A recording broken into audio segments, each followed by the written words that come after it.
Você acredita que uma maldição pode atravessar milênios para amaldiçoar aqueles que ousam perturbá-la? O que você faria se estivesse diante de um antigo mistério que parece desafiar a razão e a ciência? Esse é o enigma da maldição de Tutankhamon. O faraó que, mesmo após sua morte, trouxe consequências sombrias para aqueles que profanaram seu descanso eterno.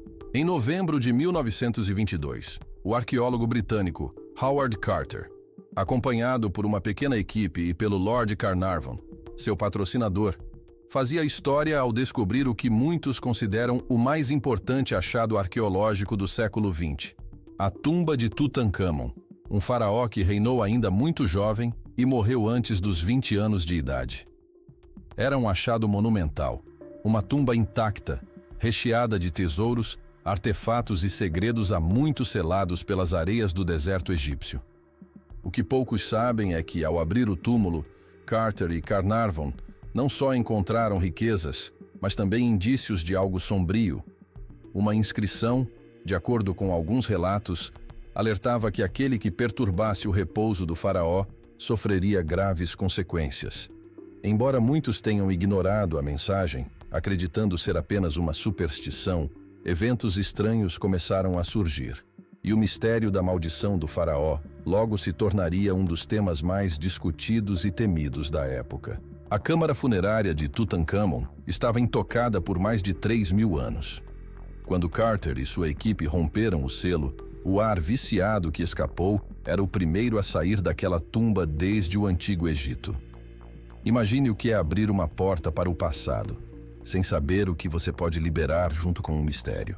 Logo após a abertura, alguns membros da equipe, incluindo Carter e Carnarvon, teriam começado a ouvir boatos e histórias locais sobre uma possível maldição que acometeria aqueles que perturbaram o faraó. A inscrição dizia: "A morte virá sobre asas rápidas para aquele que profanar o descanso do faraó."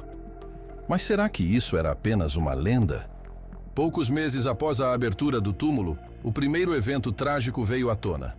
Lord Carnarvon, o nobre britânico que financiou toda a escavação, morreu de forma repentina em um hospital no Cairo. A causa oficial da morte foi uma infecção causada por uma picada de mosquito. Estranhamente, a picada ficava em uma área do rosto semelhante a uma marca presente na própria múmia de Tutankhamon. A morte de Carnarvon fez o mundo todo falar sobre a maldição. Dizem que no exato momento em que ele faleceu, todas as luzes do Cairo se apagaram por alguns minutos, deixando a cidade na escuridão.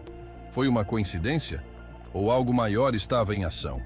Para muitos, isso parecia um sinal claro de que o faraó estava furioso com a violação de sua tumba. A morte de Carnarvon foi apenas o começo de uma sequência perturbadora de incidentes. Outros membros envolvidos na expedição ou pessoas ligadas ao projeto enfrentaram mortes inesperadas e doenças misteriosas. A lista inclui secretários, familiares e até pesquisadores que entraram em contato com os artefatos encontrados na tumba. Alguns relataram que objetos moviam-se sozinhos, que vozes e sussurros podiam ser ouvidos perto da tumba e que sonhos com a múmia de Tutankhamon assombravam aqueles que ousaram abrir seu sarcófago.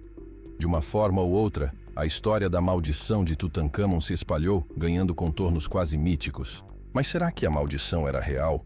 Ou apenas fruto de uma mente supersticiosa? Alguns especialistas sugerem que tudo pode ser explicado pela ciência. O túmulo, fechado por milênios, abrigava fungos e bactérias que poderiam causar infecções graves.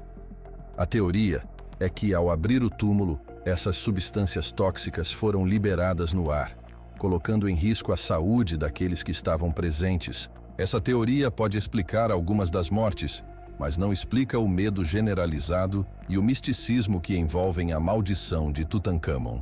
O que leva as pessoas a verem coincidências como sinais de uma maldição ancestral? Seria o poder das crenças antigas e o respeito pelo desconhecido? Mesmo após décadas, o mistério da maldição de Tutankhamon continua a fascinar e assustar. Em muitas culturas, acredita-se que a morte é apenas o início de um novo ciclo e que espíritos guardam aquilo que foi deixado para trás. O enigma do jovem faraó lembra a todos nós que há coisas que a ciência ainda não consegue explicar completamente. Será que Tutancâmon, com seu poder milenar, ainda guarda algum segredo que nos desafia? Acreditar na maldição ou não é algo que fica por conta de cada um.